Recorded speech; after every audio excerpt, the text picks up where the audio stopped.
Kalau ke saya sih, temen memang kan orangnya nggak terlalu muluk-muluk ya.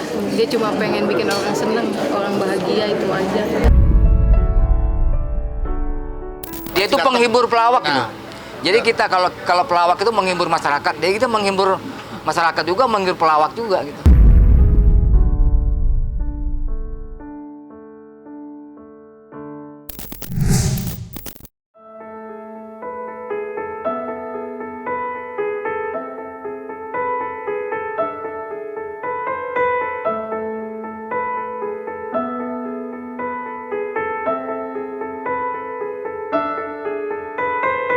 Dunia hiburan tanah air kembali diselimuti kabar duka, senyum dan tawa yang selama ini begitu lekat dengan sosok komedian senior Simpson Rarameha Ngadang atau yang akrab dikenal sebagai Temon, kini tinggal menjadi kenangan. Temon dikabarkan telah berpulang pada Minggu pagi kemarin, meninggalkan duka mendalam bagi keluarga, sahabat, dan rekan-rekan seprofesinya. Suasana haru pun begitu terasa di rumah duka. Satu persatu sahabat datang untuk memberikan penghormatan terakhir kepada sosok yang telah menghibur masyarakat Indonesia lewat aksi lawatnya selama bertahun-tahun. Di antaranya tampak Cak Lontong, Jarwo Kuat, serta sejumlah publik figur lainnya yang ikut mengantarkan doa dan mengenang kebaikan almarhum. Sesuai dengan keputusan keluarga, jenazah Temon dijadwalkan dimakamkan hari ini di TPU Tanah Kusir, Jakarta Selatan.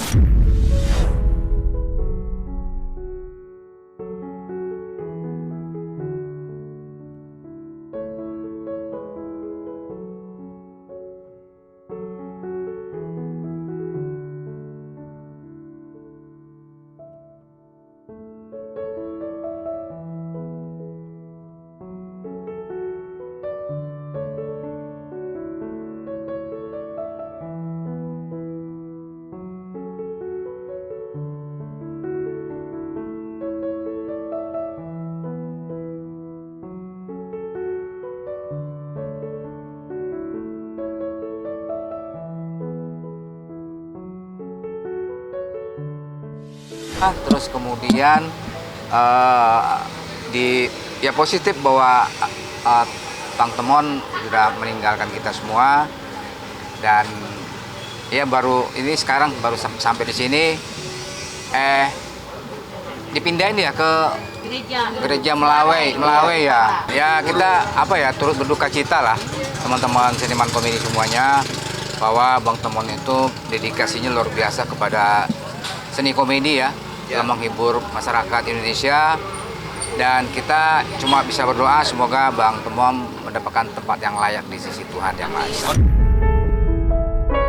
Kepergian Temon tentu meninggalkan luka yang begitu mendalam, terutama bagi keluarga yang selama ini selalu mendampinginya.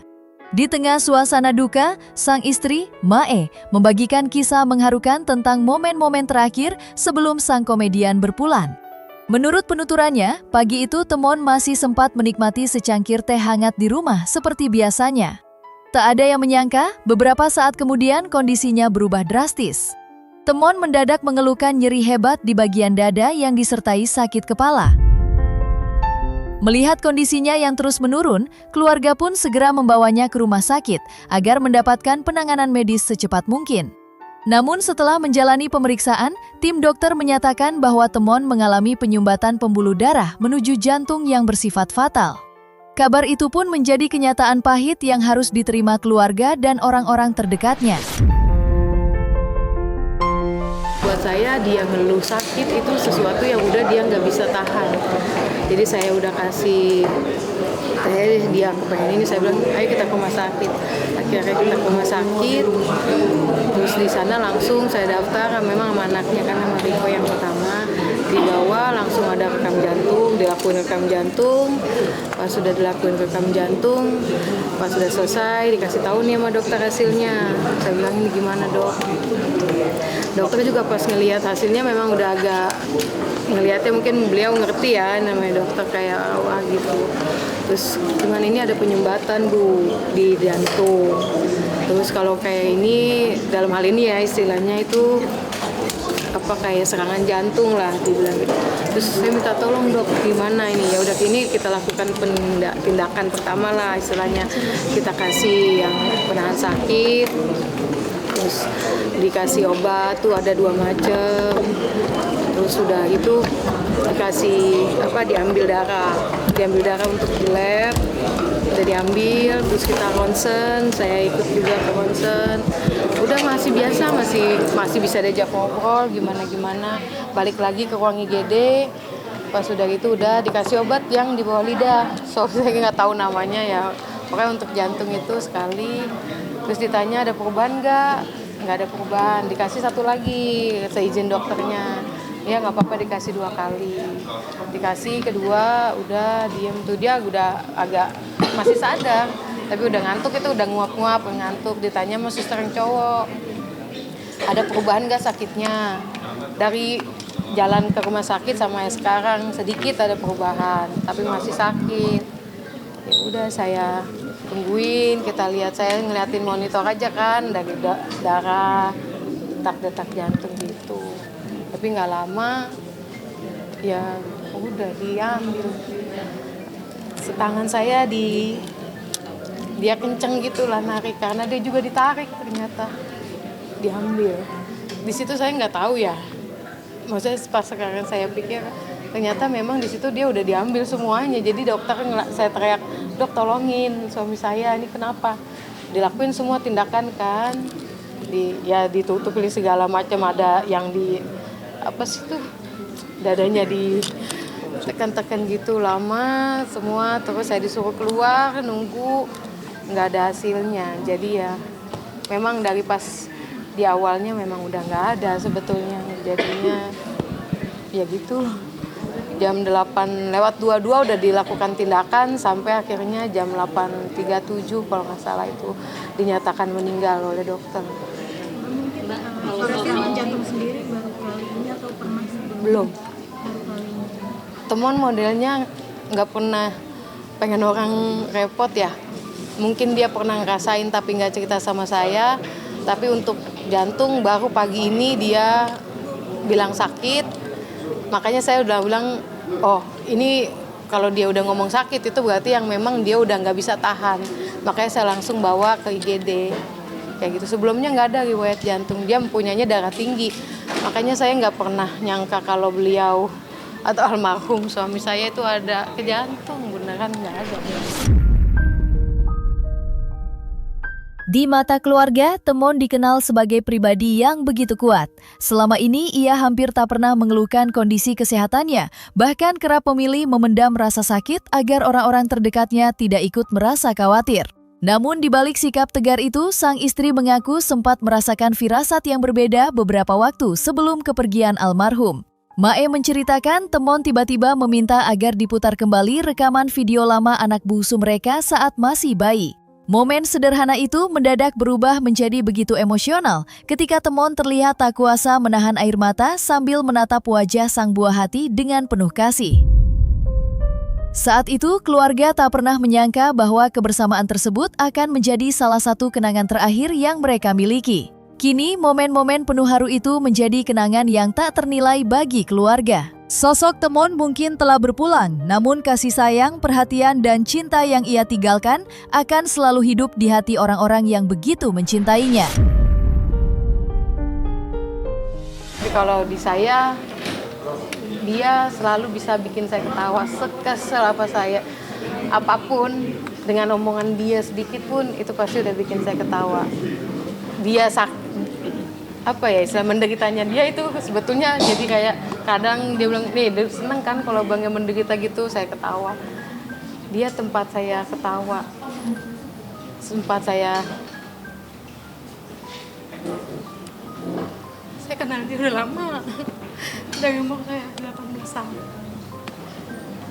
Jadi buat saya dia waktu masih jadi penyiar radio, suami yang hebat. Mungkin orang tahunya ya Temon yang banyak pendapat, tapi buat saya suami yang hebat. Selalu ada, bisa bikin saya ketawa selalu. Walaupun buat dia menderita, tapi saya bisa ketawa, itu buat dia kebahagiaan buat dia kalau saya bisa ketawa. Dan kemarin juga belum lama, nggak ngerti mungkin dapet tanda, dia ngeliatin foto anaknya, dia sama anak saya, maksudnya anak kita nyatin foto-foto yang lama, bercanda yang dia lakukan waktu anak saya masih umur 3 bulan. Dia bilang rekam. Saya rekam memang sempat. Tadi saya pas lagi nunggu juga saya liatin. Kalau ke saya sih, temen memang kan orangnya nggak terlalu muluk-muluk ya. Dia cuma pengen bikin orang seneng, orang bahagia, itu aja. Dan semoga orang-orang di lingkungannya, kalau saya sih bahagia ya. Saya dibikin ketawa terus sama dia, walaupun saya udah keselnya kayak gimana, pasti saya ketawa. Dia bisa bikin saya ketawa dalam kondisi saya apapun, sekesel saya apapun, dia pasti bikin ketawa.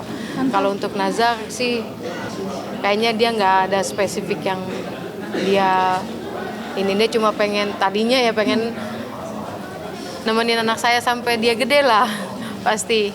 Cuma tadi sebelum pergi juga dia nangis ngeliat anaknya. Kepergian Temon memang menyisakan duka yang begitu dalam. Namun di balik rasa kehilangan itu, keluarga masih menyimpan banyak kenangan indah yang kini menjadi pengobat rindu. Salah satu momen yang paling membekas terjadi pada Juni lalu ketika Temon masih sempat mendampingi sang anak di hari wisudanya. Saat melihat buah hatinya berhasil lulus dengan predikat cum laude, rasa bangga sebagai seorang ayah begitu terpancar dari wajahnya. Bahkan Temon disebut tak mampu menyembunyikan air mata haru saat menyaksikan pencapaian yang telah lama dinantikan itu. Tak hanya dikenal sebagai sosok yang menghibur jutaan penonton, di lingkungan keluarga Temon juga dikenang sebagai ayah yang penuh perhatian dan selalu mengutamakan orang-orang yang dicintainya. Kedekatannya dengan anak-anak tetap terjalin hangat, termasuk dengan buah hati dari pernikahan sebelumnya. Meski kehidupan telah membawanya ke lembaran baru, kasih sayang dan tanggung jawabnya sebagai seorang ayah tak pernah berubah. Bahkan, sang mantan istri pun mengenang Temon sebagai pribadi yang berhati lembut, penuh kasih, dan selalu memperlakukan keluarganya dengan baik. Kenangan-kenangan itulah yang kini menjadi warisan paling berharga bagi mereka yang ditinggalkannya. Tapi tadi pagi aku baru dikabarin jam 10 kalau beliau udah nggak ada. Selama ini sakit nggak pernah bilang, saya juga nggak pernah dikasih kabar dari keluarga. Tiba-tiba dapat kabarnya waktu itu masuk ke rumah sakit aja. Dia apa yang bertanggung jawab?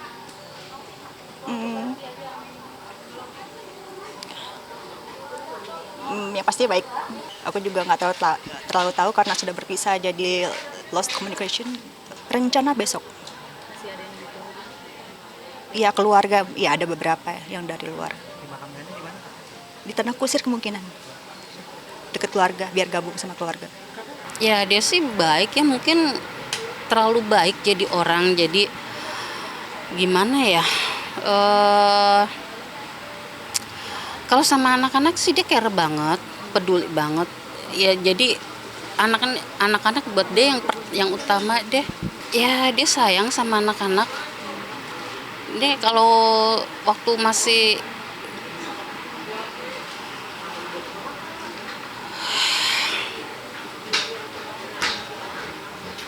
ya gitu dah, pokoknya ya sama anak-anak dia sayang, dia peduli gitu.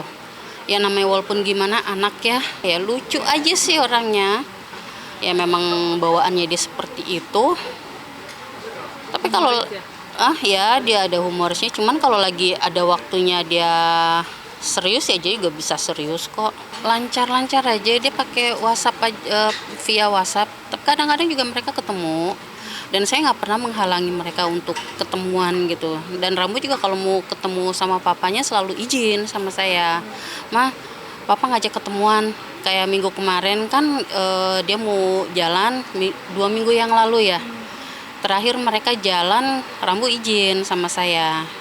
"Ma, papa ngajak pergi, mau jalan, boleh nggak?" Bilang, "Ya udah silahkan." Ya karena bagaimanapun mereka ayah anak ya, kita nggak berhak ngelarang. "Jangan deh," enggak. Saya tetap silahkan kalau mau ketemu sama papa silahkan. Terakhir ketemu ya pas wisuda Rambu aja, akhir Mei kemarin. Di situ ya kelihatan dia udah agak-agak kelihatan capek aja kasih. Saya ngelihatnya kayak kok ini orang capek banget, kayak habis ngapain gitu, kayak kerja gimana sih, kelihatan lelahnya gitu. Ya mungkin ya dia habis baru ada acara atau apa gitu kan, acara rambu juga pagi kan gitu. Dia kan memang biasanya malam nggak apa, tidurnya itu nggak selalu, nggak kayak orang kita kerja biasa kan, dia tidurnya kan nggak ada jamnya lah gitu. Kupikir oh ini orang kok kelihatannya lelah, mungkin baru habis acara atau apa gitu, kelihatan lelahnya aja, gitu aja sih. Bagi para sahabat dan rekan seprofesinya, Temon bukan hanya dikenang sebagai komedian yang selalu sukses menghadirkan tawa. Di balik sosoknya yang humoris, ia juga dikenal sebagai pribadi yang cerdas, rendah hati, dan penuh dedikasi. Tak banyak yang tahu, sebelum namanya dikenal luas di dunia hiburan, Temon merupakan lulusan Universitas Indonesia yang sempat berkarier sebagai staf HRD. Namun kecintaannya pada dunia seni membuatnya mantap meninggalkan zona nyaman dan mengejar mimpi yang selama ini ia yakini. Perjalanan itu pun dimulai pada tahun 1992 saat Temon mengawali karier sebagai penyiar radio. Berbekal semangat belajar yang tinggi serta kerja keras tanpa kenal lelah, namanya perlahan mulai dikenal hingga akhirnya menjadi salah satu komedian yang memiliki tempat tersendiri di hati masyarakat Indonesia. Meski dalam beberapa tahun terakhir wajahnya tak lagi sesering dulu menghiasi layar kaca, semangat Temon untuk terus berkarya tak pernah padam. Ia tetap aktif di balik layar dan dikenal begitu loyal dalam membesarkan persatuan seniman. Temon di PPT ini sebagai Ronald, bapaknya Doble sebelah saya nih. Oke, goks. Betul, baru tahun ini saya main di PPT. Berterima kasih banget sama Pak Haji Deddy Miswar mempercayakan kita ya. Benar. Sebagai yang pertama di PPT ini. Sampai Jilid kiamat. 16. Iya, nanti ada sampai kiamat. Seperti apa? Orangnya lucu, iya lucu. Nggak pernah lo nggak Bang Temon? Sering sih. Nggak, maksudnya gini, lewati. Dia ngeluh sakit gitu pernah nggak? Pernah sama dia itu off air ke daerah gitu ya dulu, MC bareng, terus kemudian apa ya seru aja sama dia gitu ya. Pokoknya apa ya, perilakunya itu bikin kita apa ya, Geli. bukan geli apa ya, ya ngangenin sih enggak ketawa dia, mungkin dia, Pak. menggemaskan lah, walaupun dalam arti Memecah mungkin suasana ya, memecah ada suasana ya. kadang-kadang mecahin gelas. Itu benar terus pernah.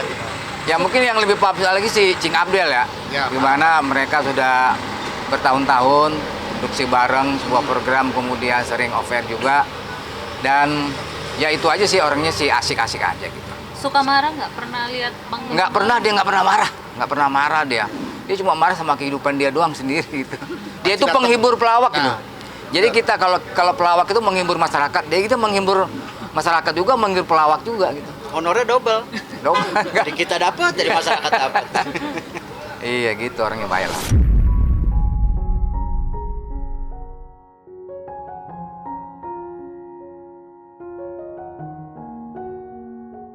Kami segenap redaksi Cumi-Cumi.com mengucapkan bela sungkawa yang sebesar-besarnya atas berpulangnya Simpson Rarameha, Nyadang atau Temon. Semoga keluarga yang ditinggalkan diberikan ketabahan dan keikhlasan.